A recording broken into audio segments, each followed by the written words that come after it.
you know, hey, this parenting thing can really be difficult. And I think a lot of us don't plan it. And it creates a situation where we're learning as we go. And it it can feel sometimes like we're making mistakes, we're not doing the right things. In that respect, I find it important for self-reflection, being able to admit when I'm wrong, when I've made a mistake. And a lot of times it's also articulating that to my child so that they know that, you know, as a parent, we're not perfect. But through my life, one thing that I've learned through experience, and it took me a long time to learn, and I didn't want my children to go through the same pain and agony that I experienced in my life of having something that I call a God hole. I didn't have spirituality. I didn't have faith. I didn't believe in anything larger than myself. I thought it was all just one big chaotic mess. And that really created anarchy in my life. I continued to try to fill that hole that I felt. I call it the God hole because God filled it all up. I don't need any of those things anymore. I was grasping at promiscuity, partying, drinking, and all these different things, these dopamine fixes to try to give myself a sense of sustaining happiness that just wouldn't come until I found faith. Now, a lot of people may find issue with this first rule, God first for me. First rule, it's first on the list. Before I even talk about giving them love, I'm talking about giving them faith because I know how detrimental it could be to one's life when they don't have it. And I think a lot of people's problem would be maybe they're not religious. Maybe there isn't some sort of specific way for them to go, whether it's Islam or Christianity or Buddhism or any of the large major religions or even the smaller ones. Myself found a problem with prayer. But as I practiced prayer as an atheist, I did this because I had faith in one thing that it would make my life better. The simple release of my worries, my guilt, my doubts, speaking out my dreams, my goals, my aspirations out and putting it out there into the universe. That simple practice immensely changed my life for the good.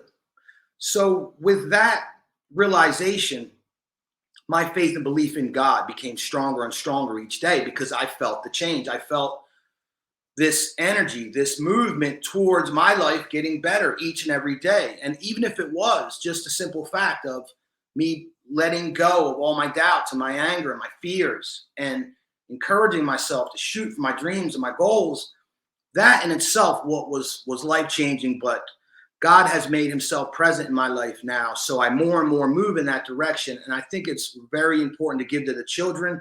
It's something that we do every night is a group prayer with my entire family. And it has become a real game changer for creating bonds and going through adversity together. And I just can't speak enough about it, but I will end it and go ahead and pass it over to you, Andrew. How do you feel about this first tenet of successful parenting? Putting God first. Well, I think that's is uh, the main thing that you should do in your household. The hardest thing that people come to grips with is that they think that they're supposed to put their spouse first or their children first.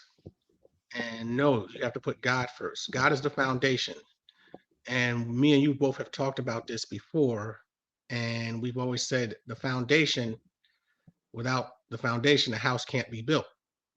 Well, without God in your household, there's no foundation. And that's when you'll start to see a lot of the problems occur. You don't have to necessarily be a part of any organized religion to have spirituality and to believe in God, a higher power, have faith, ask God for help through prayer. And there's certain things that you don't know. What you spoke about earlier, we don't know exactly how to parent. I've counseled, for over 16 years, but that doesn't mean that I'm going to be a great parent. I still struggle. My 6-year-old that you just saw here earlier, he has some major behavioral problems in school, and we've been struggling this year. And there's no manual, but I get with people who have a little bit, more expertise than I do, even though I've counseled, and we're trying to work through it. And so there's days where it's great, and then there's days where it's not great. But you have to understand that parenting is not just you and mom or dad. It takes, you need help from everybody, and a lot of Mhm. people don't think that that's the case. There's going to be people who come into your life for a short period of time that's going to give you that extra little push, that boost, that level of confidence that you're going to need when things get tough. Adversity and are very common when raising children, especially if they have any, issues, special need type things.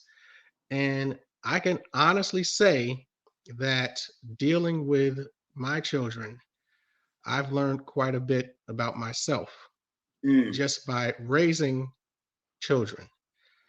And anybody can have a child. Just, anybody is biologically speaking, for the most part. But that does not mean that you're going to be a good mother or father. So I always lean on people when if I don't know how to do something or I'm struggling with something, I'm not ashamed to ask for help. Mm. And I'm not going to have anybody out here guilt me saying, "Oh, your child is doing this, that, or the other. What are you doing wrong? You're not a good parent." I don't get involved in all that because nobody knows what people go through and nobody Mhm. understands their plight. So, I can honestly say that me and my wife, we put forth a whole lot of effort to make sure this stuff gets right. And, we are doing it the best we can. And we as a parent, you make mistakes, but that comes with it.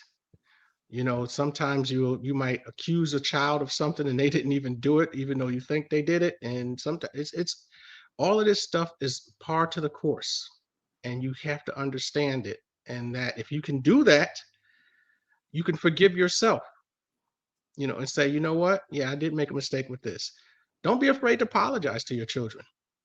If you made a mistake, it's perfectly okay. Sometimes we don't get it right all the time. The best thing I could say to any parent, whether they're a new parent or they're going through what we're going through now, is that you don't have to be great. You don't even have to be excellent. Be good, because Mm. good, last I check, is above average. Okay, so if you're good, you did your job.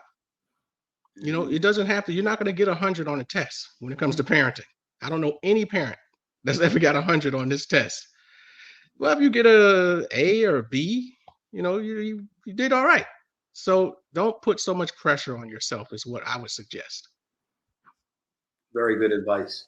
Very good advice. We're gonna keep it moving along, man. There's a lot to be said about this, and I think you're hitting a lot of the good points. And we just have to keep that open mind that it is a learning process. And also, it's funny in my life that I thought I would get better with the second and the third one, but nature will throw you a curve, and they all are very unique individuals. And what one may have responded to, the other does not. Like, for instance, my oldest son, when needing discipline, all it takes is a stern word or raising my voice. And there have been times where I had to smack him on his bottom, but very, very few, because he just gets it. He doesn't want me angry. He doesn't want me upset. And then so I thought, oh, I got this. I'm killing it. No problem. Very well behaved gentleman. Compliments all the time about his behavior. So I thought I had it licked. And my second middle son, I was a middle child, and he's also my namesake. And he gives me a run for my money. And I tried the same stern techniques with him. And man, he just cries, he gets upset immediately, and we never get a chance to discuss what the problem was. So I had to change for him. It's timeouts, because he hates timeouts worse than a spanking. So, and then, you go on to my third one, and we could be here all day, because God sort of lets you know it's time to stop. I was shooting for a girl. After I had my first son, I go, okay, we're good. And they started getting a little crazier. And now to my third son, Rocky, man, he's a little spark plug. And I just said, from the minute he was born, because he came super early, we were in the NICU with him for 22 days. He was born on a wolf moon in the middle of a blizzard in January in New Jersey.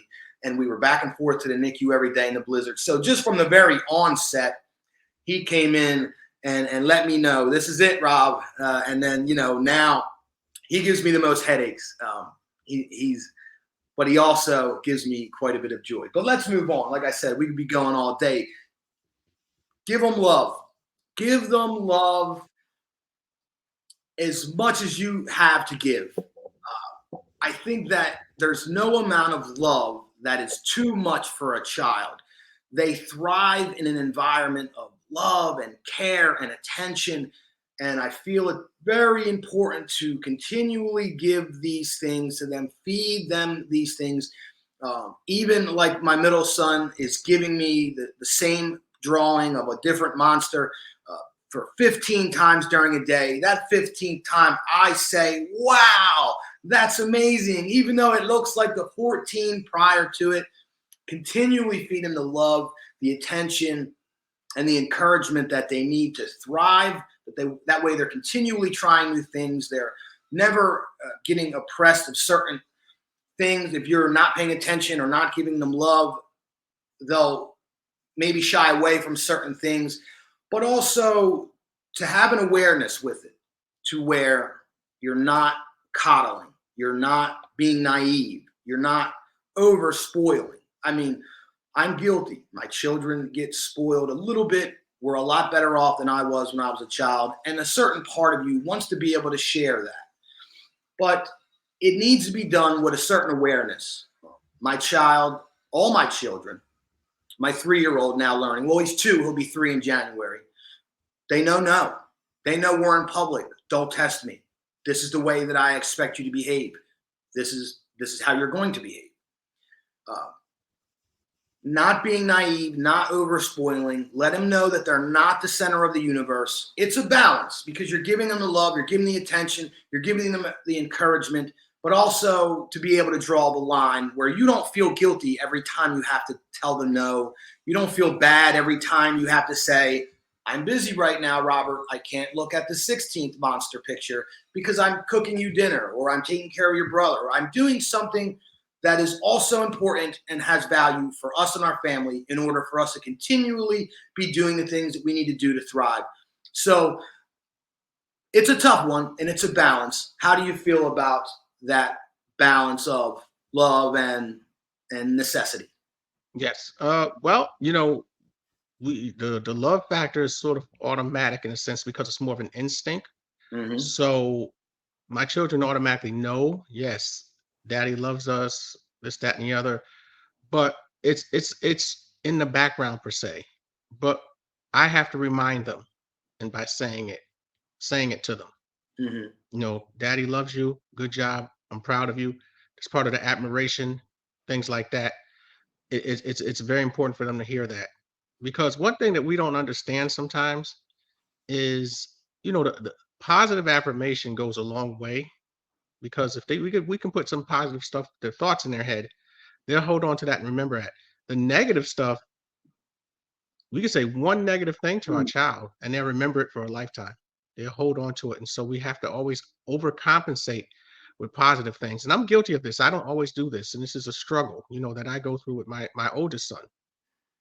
He's a kid who likes admiration, even sometimes when he didn't really do a whole lot, but he still wants it anyway, so that's just how they are, and like you said, they're each different. My oldest son, same thing with your oldest son. I can just look at him, I can yell, say whatever, that's all it is. And generally speaking, he'll start to do what he's supposed to do. The youngest one I just had here, he is, when I say, I use the word hell on wheels, he is hell on wheels. You cannot, if he's set in his mind, he is very strong-minded, very strong-willed. And if he wants something, he's going to fight until he can get it. And it's hard for him to give up. So I have to kind of figure out, okay, if this is his personality type, I got to figure out what would be his advantage in life with a personality type like this. Yes. So you could lean him into certain areas where that part of that personality will come out and work to his advantage, not to his disadvantage. So what's really tough with him is, like I say, he's a behavioral problem in school for the most part. However, he is super, super intelligent. Hmm. So trying to balance that out is really difficult because he's kind of ahead of the kids in his age group. But if you can't get him to sit still and do what he's supposed to do, it's not easy. However, I mean, I wouldn't trade him for the world in the sense of who he is. I mean, it's something that I mean, he's teaching me, and so that's one advantage that I say I have with that. In reference to what you were just talking about, spoiling your children. I'm pretty sure if you grew up in New Jersey, I'm originally from New York. Life was tough for us growing up in the sense that we lived in uh, working class areas, we're working class neighborhoods, working class towns, all of those different things. And so you made the most of what you had. And we didn't have a whole lot because I was the oldest of three. So I didn't get a whole lot, and when I moved out and joined the military, there was, I wouldn't say my parents, I started to see, things improve a little bit, not just because I was going, but because they were growing in their lives, uh, not just emotionally and spiritually, but also financially. So the younger children had a little bit better than I had it. So that was fine because that's the nature of things. And I never looked at it in one way, shape, or another, bad or anything like that. Fast forward to me and you now, we have the opportunity to give our children things that we did not have. Now, here's the tricky part. This is the balancing part. How do we know what's spoiling versus us feeling guilty about things we didn't have growing up? A lot of time parents make this mistake. They overcompensate in the area of things that they didn't have. Hmm. And I think that is one area that is a mistake. And the reason why I say that's a mistake is because you're living your child's life through your childhood, and you can't do that. So there's going to be times, like Robert just said earlier, you have to say no, even if you got it, even Hmm. if the opportunity presents itself, because the world is going to tell them no. If you tell them yes all the time, the world's going to sit there and say no. How are they going to respond when the world tells them no? What are they going to do? What's going to be their reaction? So, example, I use, my son wanted to go to this basketball thing. That was my oldest one, a day or two ago, and he needed a ride. It was only about 5-10 minutes away, but he needed a ride. But the last time he went, I told him when it was over to give me a call so we can go get him. He didn't call, Hmm. so I went and got him. So I asked him why he didn't call. Well, he wanted to watch the other game, the game that came on after that. And I told him no. The deal was you watch one game and then you come back. So a couple days ago, he asked if he could go. Remember, it's 5 minutes down the road. I told him no. Hmm. I had access to take him, but because of what he did the first time, he has to learn that he's not going to get that same opportunity again. So telling them no is not necessarily a bad thing. It's just that you have to learn how to balance those things out. We feel guilty sometimes when we don't, quote unquote, spoil our children, but we shouldn't, because it's life. Hmm. We don't always get what we think we should get. We get what is given to us by someone if they want to give it to us, or what we earn. So there's anything out here that says I have to give my kids everything. I don't know if you ever saw this movie, and I'll stop after this, but I don't know if you ever saw the movie Fences with Denzel Washington and Viola Davis. There's a scene in the movie where Denzel Washington is the father, Viola Davis is the mother, and they have a son. And the son, he has a talk with the son, and he basically says to the son, he says, "Why do you think I ride on the back of this garbage truck every day?" And the son said, because you love me? He said, there isn't anything stating that I have to love you. He said, I don't even have to like you. He said, I do it because it's my job, period. And that's the first thing as a male parent, we brought the children here. So ultimately, they're our responsibility until they become adults. And even when they become adults, they're still going to be hovering around. But the point is, it's our job to do what it is that we do. Absolutely. First and foremost. Second thing is just that we just have to do that portion, that part of our job, and learn how to balance all of these things out. Too much of something is bad. You know, nothing, if we give somebody anything, that's also bad. So what's the happy median? Give it to them sometimes. You know, even if you got it, you know, you don't have to, there's nothing stating that they have to have it every single time you have it. You give it to them in doses so that they can appreciate it more. And that would be my recommendation. No, I absolutely agree. I mean, I actually, and this may sound mean, but tell my children no sometimes just for the sake of doing it. If we went through a day where we've been to the park, they've been on all the equipment, we went to soccer practice, did that, you know, maybe had a nice snack after soccer practice and all those things. And then we get home and then maybe they're asking me for something else. And sure, they could have it. But I just think to myself, no, I think you guys need to relax now and do something constructive and no. So yeah, I think we each have to find that balance within our own mind. And like we talked about with the differences between each child to keep them grounded, keep them humble, and keep them grateful. But the next one, we did the give them faith, give them love, you know, all the essentials. Now I'm going to get into a little bit more of like personal philosophy and something a little bit fun. I always think this is funny when I think about it in my mind is capitalize on the cool. You know, my oldest is 7, so he still very much thinks I'm cool. The 5-year-old thinks I'm cool, at least I think so. And the 3-year-old thinks I'm like even like a superhero. And I know I have the awareness that this is not going to last forever. I know this. Trust me, it's not going to last forever. I know this. That's why I'm soaking it up, brother. So why they think I'm cool, I'm trying to teach them everything that I could possibly think of that I want them to know about, that I want them to learn. And for me, there's a lot of things. And, you know, a lot of it centers around speaking articulately and effective communication, but more so of it because I'm just kind of that kind of guy is like athletics. You know, my sons already know how to play soccer. Both my sons have played soccer several seasons. Not my third one yet. He just became old enough. He starts basketball next month. My other 2 have played basketball twice. My oldest son has played football once. You know, we've traveled a lot, so it's been hard to remain consistent in a certain area, but we are members of the YMCA. I definitely suggest this to anyone who has one in the area. They are they're faith-based, meaning that they hold themselves to a certain morals and ethics. And I really like being part of it also because they're usually wherever you can go.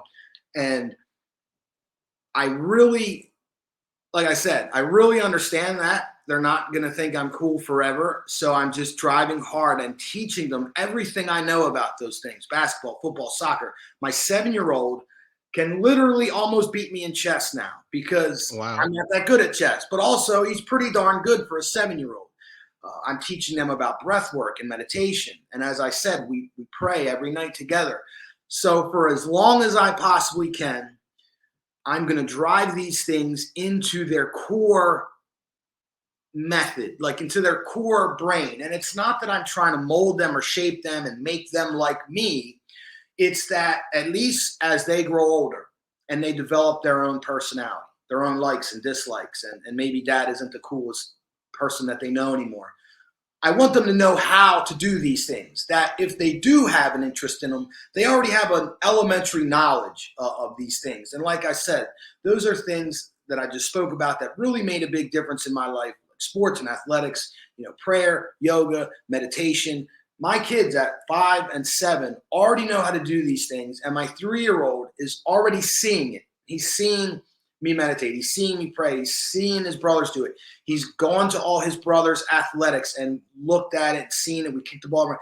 So it's like raising them in this culture of being active, eating healthy, having a spiritual side. And I think it's uber important.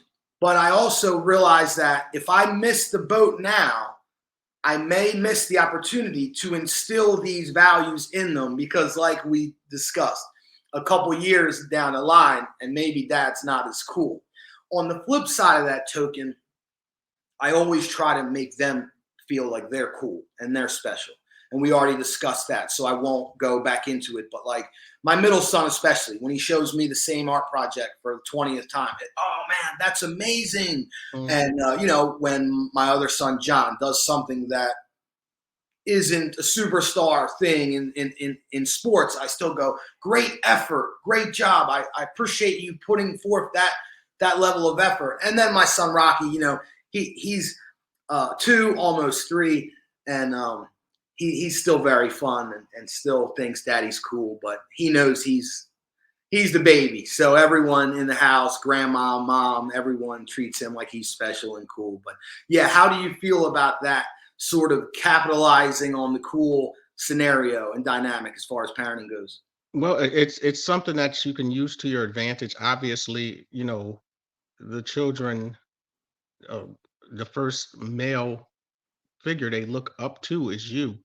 And I talk about this a lot of times when I do public speaking about a father's role in the house, in the sense that he is able to, the male children tend to learn through copy and imitation.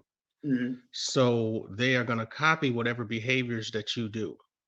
And it's something that you have to be very, very, you have to watch that, because everything that you do, they're looking at you, and how you walk, how you talk, anything that you say, how you treat the women in your life, all of that, they're watching every single thing, and they're absorbing it, and they're taking that with them as they grow and develop and become adults. So you have to be very careful with that. You have to remember and remind yourself at all times that they're watching me. Mm. And the funniest thing is that they're watching you even when you don't think they see you. So don't think that you can do certain things in the dark when they're not around and they Mm. don't know, because they do. They're watching you. And if it's not visibly with their eyes, like we talked about earlier, it's spiritually. Mm-hmm. So you can't just sit back and be like, okay, my kids didn't see me do this, but but when I'm around them, I show them this. Well, you're living a double life, and they'll pick up on that. So that's one thing. When I was counseling inmates on substance abuse, one of the common things, the traits, things sometimes the inmates would say was that I never got high around my kids. And I would say to them, that doesn't mean that they knew that you wasn't getting high, because Mm-hmm. they know the behavior that comes with high. And they know that you're not the same person when you're high, regardless if you did it around them or not, where they didn't actually see it. And so that's one thing you have to understand. Your behaviors are what they model. And when I say model, copy. Mm-hmm. And you have to be very, very aware of that. But utilize your love. My oldest child just became a teenager, so he's not the cool factor of dad. Dad kind of at this point is sort of getting in the way for what it is that he wants to do. However, I'm very proud of him in the sense that he is big into the church. He Mm. wants to sing in the choir. He sings with the older choir members. They're mentoring him. He wants to, he's starting to learn how to play the keyboard. He wants to sing and play the keyboard together simultaneously. And so, and he's big, I catch him, he's listening to previous church sermons that, played, like last year or whatever. He's watched just about all of them. Mm-hmm. So no one asked him to do that. He did that on his own. So again, my job is to expand upon what it is that he's doing that's positive. So if he says, "Hey, Dad, can I get something for Christmas pertaining to this?" Or I say, "Sure, if it's within the bounds of what we can afford, absolutely," because it's expanding what he's trying to do. And so that's the key to that. You know, with my youngest son, I'm still sort of his, you know, he looks up to me and he respects me. However, he's not a big sports kid, Mm. but he's gonna have the look. He's gonna have my build, you know, just based upon how he looks now. But he's gonna surprise people. He's not really big into sports. He's big into other things, Mhm. and he's more of an intellectual.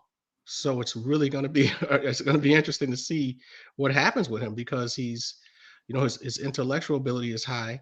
He looks like he's going to be able to play sports, but when you see him out there, you're going to be like, wait a minute.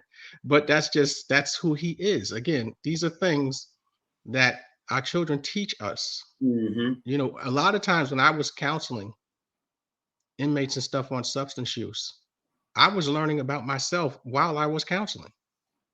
My relationships, my past relationships, and things that I did right, things that I did wrong, just by counseling other people. And you have a lot of those moments, you know, where there's, you know, I don't know what they call it, where the light bulb goes off. Mhm. You say, man, you know what? I kind of did the same thing at one point in my life, you know, but it's one of those things where you learn a lot. And that's why one good thing to do is to sometimes put your kids in a leadership position in the household. Mhm. So sometimes just simply ask them if it's a Saturday, say, what do you guys want to do today? What is it that you want? You know, we're going to do whatever it is that you want today. Put them in positions to where they have to make decisions. Critical thinking, make them have to make a critical decision thing. Hey, do you want to go? You got a test tomorrow. Do you want to go to that basketball game or do you want to study for your test and make sure you get a good grade? Now, which one are you going to do? You know, put them into those situations. See what choice they make. If they make the wrong choice, and then they get sometimes let them make the wrong choice. If they get a bad grade in that test the next time, you say, see what you did? Was that a Mhm. good choice or a bad choice?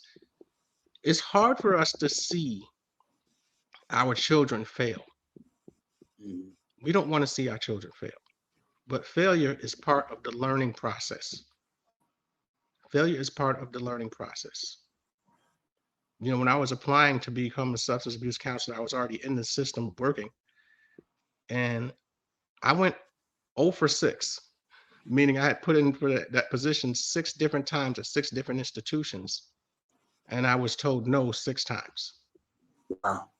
Yeah. And then the one I actually ended up getting, that was the 7th one.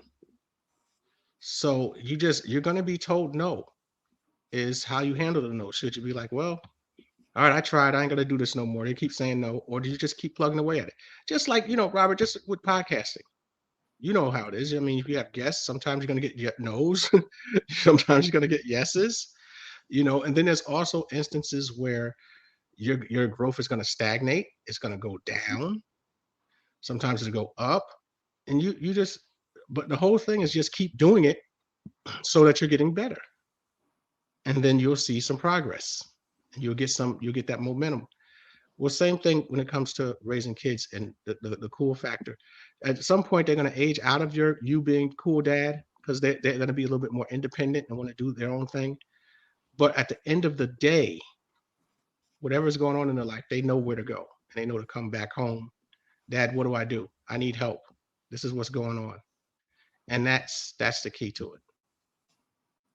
No, I absolutely agree. I mean, you hit a lot there, and we're gonna hit it a little bit more down the end. I'm starting to realize that, and if you don't mind, maybe we break this up into 2 episodes because it looks like we're about Yes. 30 minutes in, and we're on 3, and we have 12. So, well, it's great. I mean, because Yeah. this is good stuff, and um, let me just say, when I was early on with my firstborn son, I would have loved content like this, and it's Yes. also part of my purpose to, inform, inspire, and encourage much as I possibly can. So we're on 3. I say we go to number 6. But something that you Yes. said I want to touch on was the critical thinking factor because I did not have that. Let me plug in real fast. Hmm.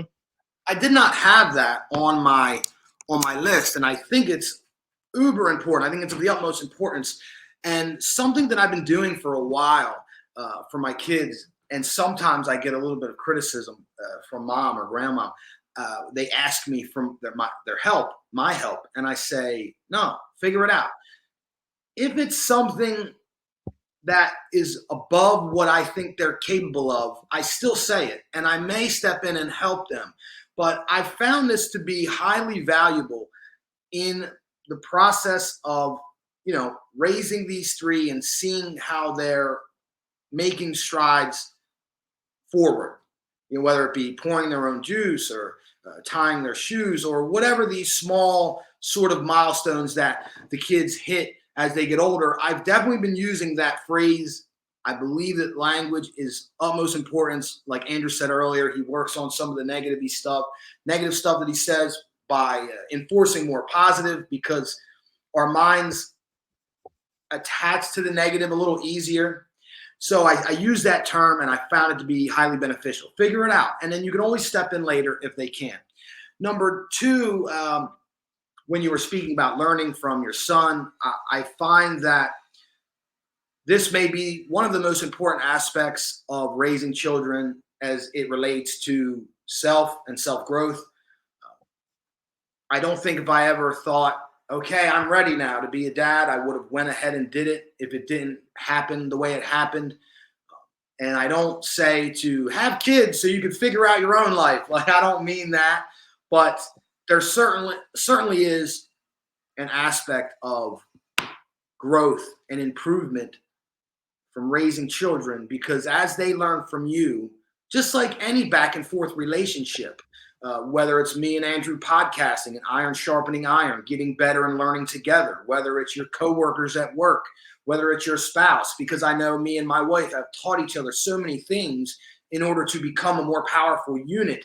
But a lot of times we don't see the value in, let's say, a person that doesn't have as much as us, is not as financially well, maybe is not in as stable as an emotional state right now.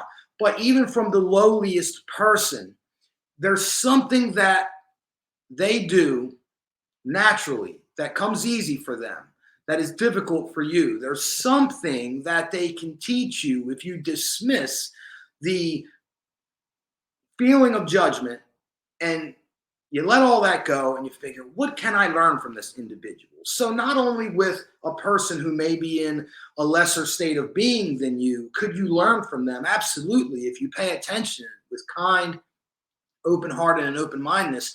But from your kids, from people younger than you, a lot of times we dismiss the lessons we can learn from people younger than us. I mean, right now, I'm taking classes on what we're doing, influential speaking and content creation. And my teachers are like 25. I'm like 43, or I'm 44 now, man. But that's okay. I put my ego out of it. Why? I may be able to teach these young men a lot about life. I guarantee there's a lot that they could teach me about technology and marketing and sales and all these things that I don't so much know about. In that way, I've learned from my children with so many things, because they're different, unique people, and they're not me. Even though they came from me, they're so much different, and they can teach me so many things and open my eyes to new ways of viewing the world. But the best thing that I could say that has happened was just like you said, you cannot live a double life. You cannot just not do these things around your children. They pick up vibes. Kids feel, man. Even babies, before they can communicate, they feel. They're also not taught not to feel. Like, as some of us older people, as we get older, we harden ourselves to the world because it can be harsh. But unfortunately, because of that hardening, that shell that we put out, sometimes we don't always feel life the way that we should. So these children, they feel it, man. If you're out doing dirt and you come home, maybe you and your wife are acting differently towards each other now. Oh man, the kids feel it. And you cannot do things in the dark, whether in your home or not, that won't eventually come to the light. And my children in that way have made me so much better of a human, because there's certain things that I was doing that I will not allow my sons to do. So not only will I not do it around them, but now I've eradicated those things from my life entirely, because I refuse to uh, to open that doorway for them. And so in that way, it's like I couldn't cultivate the discipline on my own. But now that I have this sense of responsibility, not only to myself, but to my loved ones and to my children, these little human beings that are on this planet because of me, I feel that strong responsibility. And that responsibility gave me the discipline to eradicate those things from my life that I don't want to see my children doing. So it has that power. And I say to each and every one of you, use that. Use that to your benefit in order to grow and become a better person. Because as you grow and become a better person, guess what? So will your children, except they're starting so much earlier than you did, and they will face a lot less of the trauma that we did because of those things. So, parent, not friend. And I actually heard this on a podcast, or a clip of some podcasts. I'm not exactly sure where. One of the money podcasts I listen to, guys talk about financial stuff, big shots. But the guy was saying, when he first had his son, he was asking some of his rich, influential friends, what's your number one piece of advice? What do you got? And he said, out of 3 friends that he asked that were very, very successful financially, they said the worst mistake that they made was being their son's friend. Because being their friend, at some point, there's a tipping point where now there's no respect. Now there's no ability to discipline. Now there's no ability to draw the line because you're their buddy.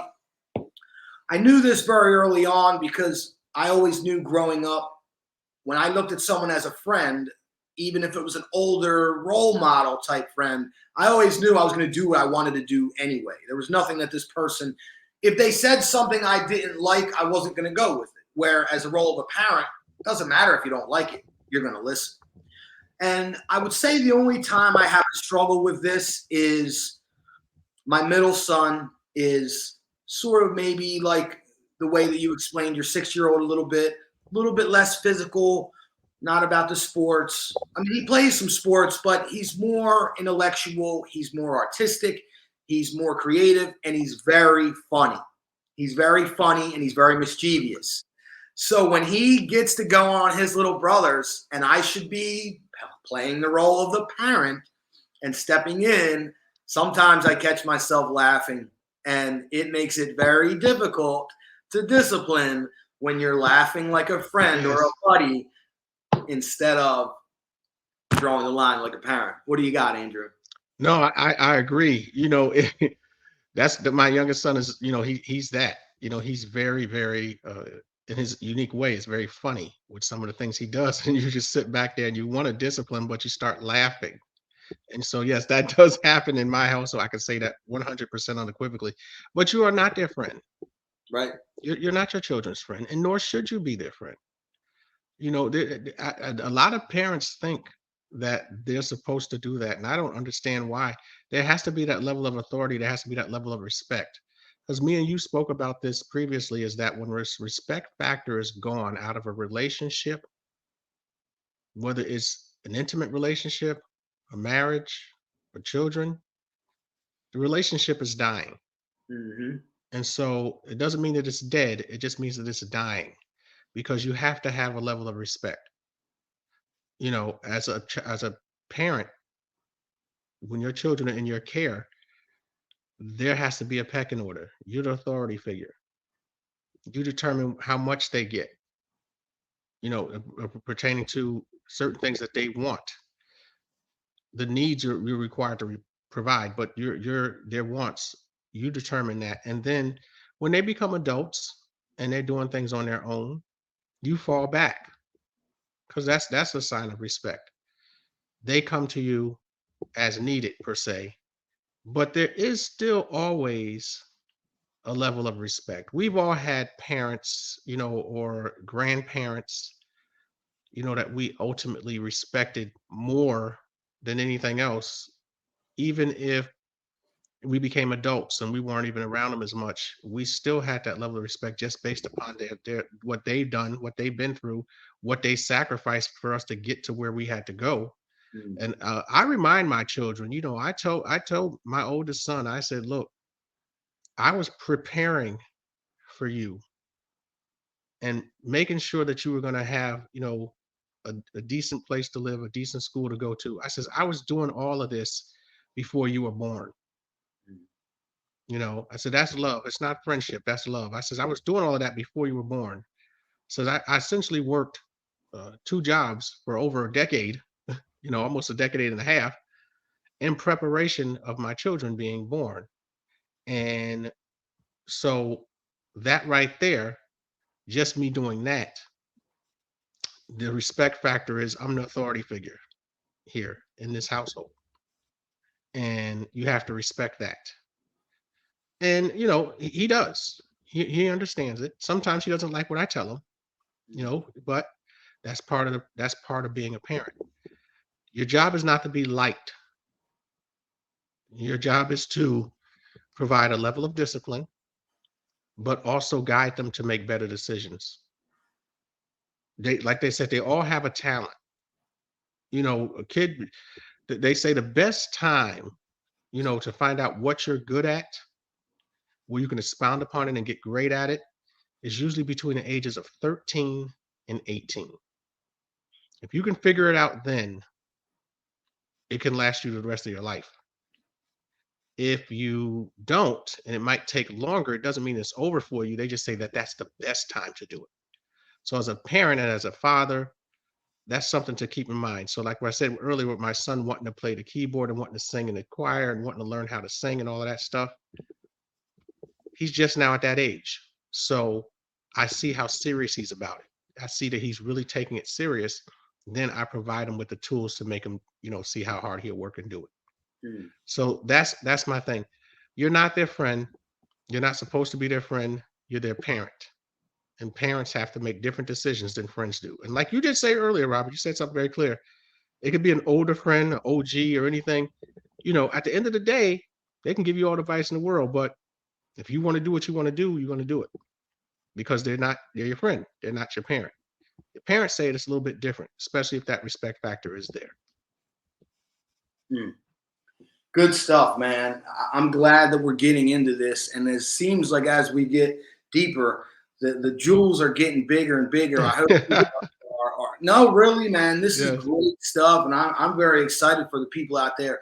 We've been making some major moves on Rumble, and I got a lot of people listening in, man. We're going to keep it up. I'm experiencing a little bit of a dip in Spotify listeners. I think it's because I started getting a little bit political on a few episodes, getting frustrated with some things that are going on. I am currently on a 30-day fast from all social media. I'm allowed to podcast. I'm going to post on Rumble, but I'm doing a positive masculinity challenge, and it is very simple.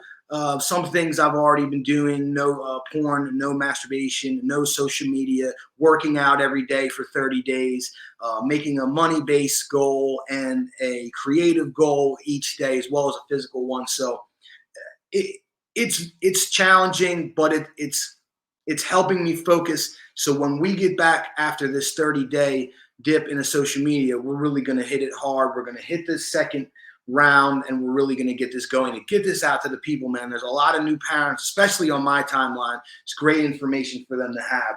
We're going to keep it going. We're going to get to 6. We're going to stop here at 5, start here at 5, which I have healthy diet.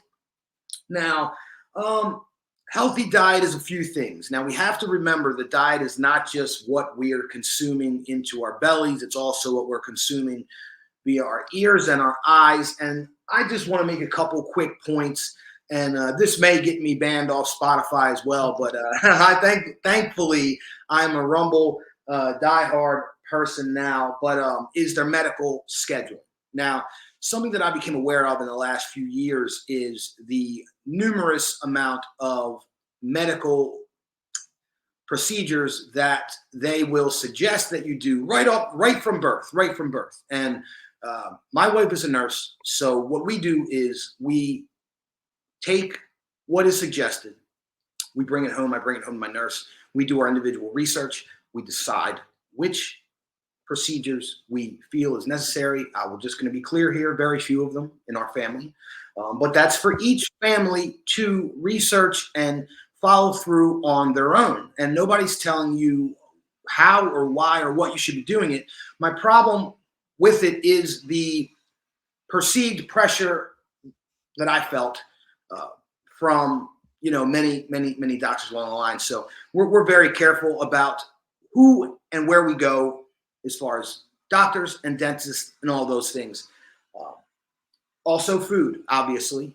Something that I noticed in my life, and this is from experience, is that when I was eating processed food a lot, fast food, boxed food that doesn't really expire quickly, I had a lot of stomach issues and a lot of mood issues. Something that we don't realize is the food goes into our stomach, and a lot of people don't realize that our gut controls a lot of our mood, a lot of our energy, how we feel.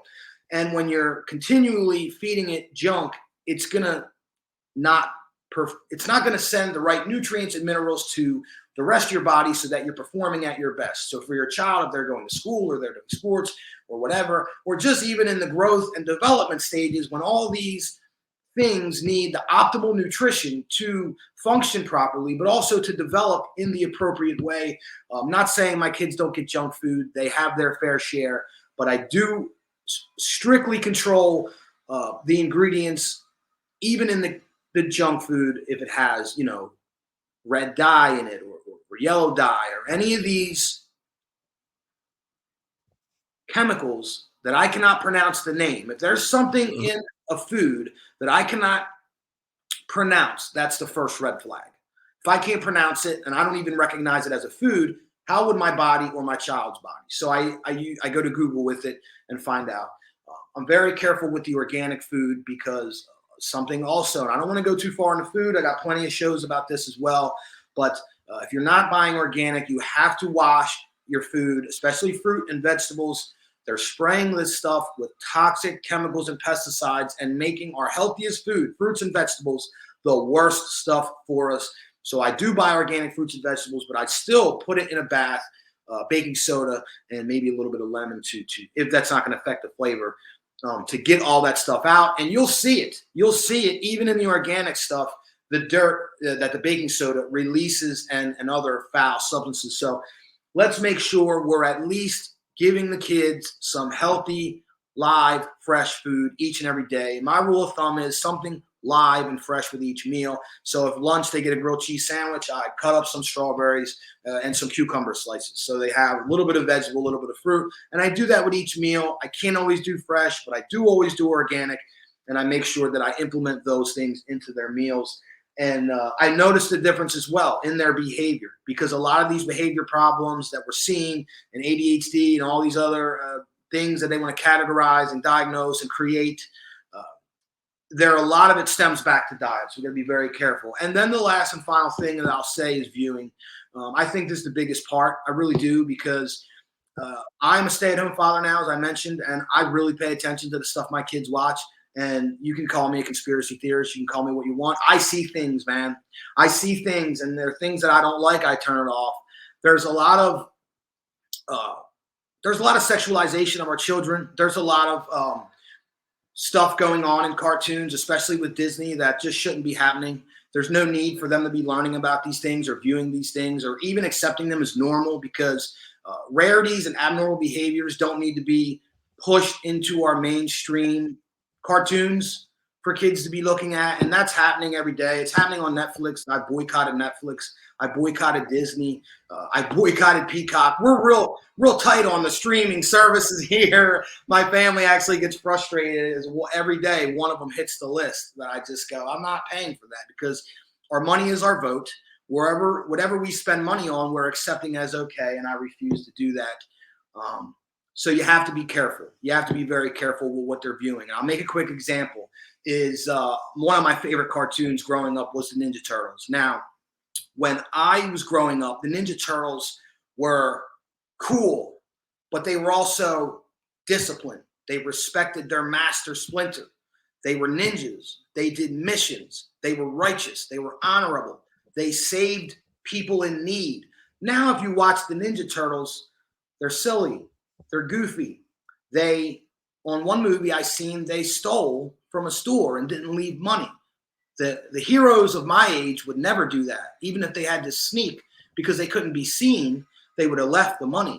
They're silly. They barely solve the crime. And if they do so, it's just by happen chance. They misbehave and they don't respect their master.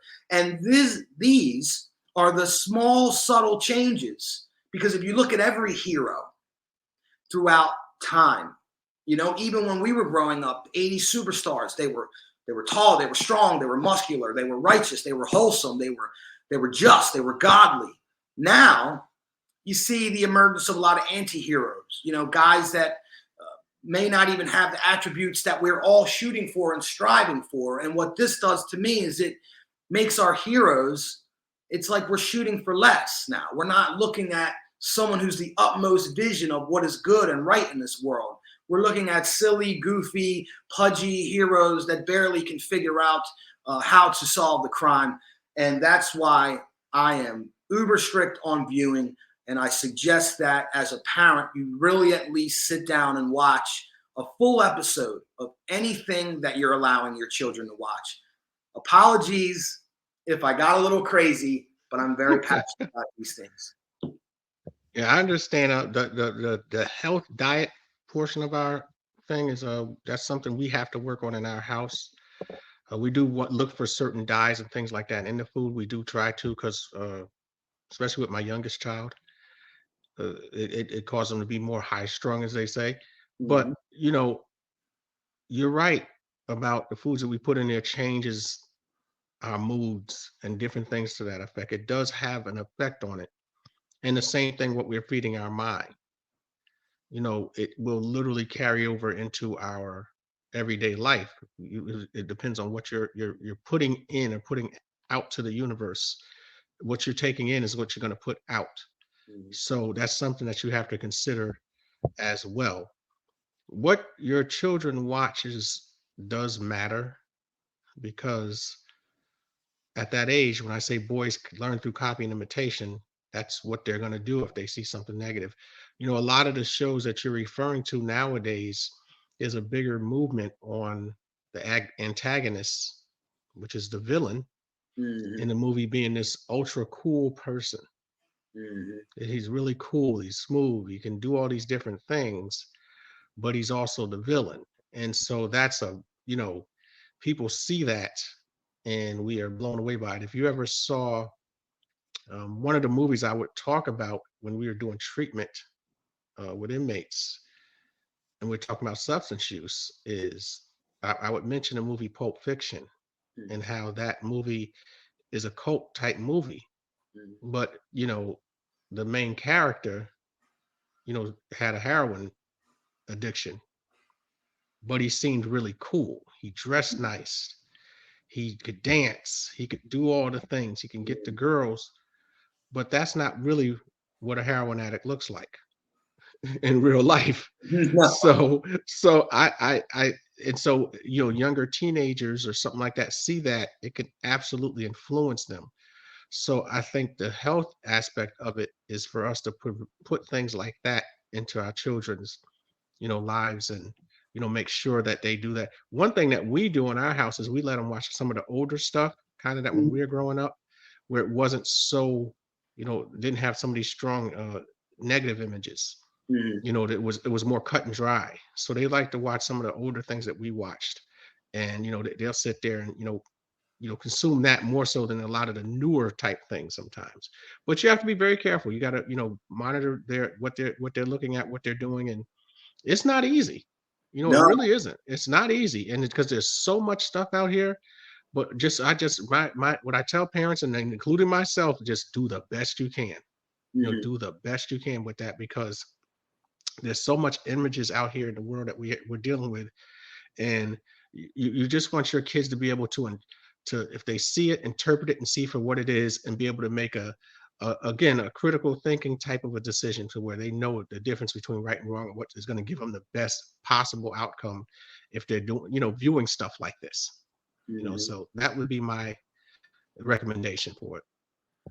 Yeah, and I think you gave us a really nice outro because it's a lot, and that's why we're breaking this up into 2 episodes. It really Sure. is, and each one of us, no matter we have sons or daughters or one child or 10 children, God bless you. We all have to just do the best we can, man. And you can't let yourself get down if you make a mistake or you do the wrong thing for yourself or even for your children. At the end of the day, we're still humans. And although sometimes when they're young, they can look up to us like we're unbreakable and we're superhuman and all these things, we are human and we will make mistakes, and so will they. So it's important to have grace and give grace when mistakes are made. And it's also important to just do the best you can, folks, because at the end of the day, whether you made a mistake or you let them eat a bad food or they slipped and watched a bad thing, we've done the best we can. And with that feeling that we've done the best we can, we'll be able to sleep good at night and continue to do the best we can tomorrow. And also realize that these things are going to happen. We can't control everything.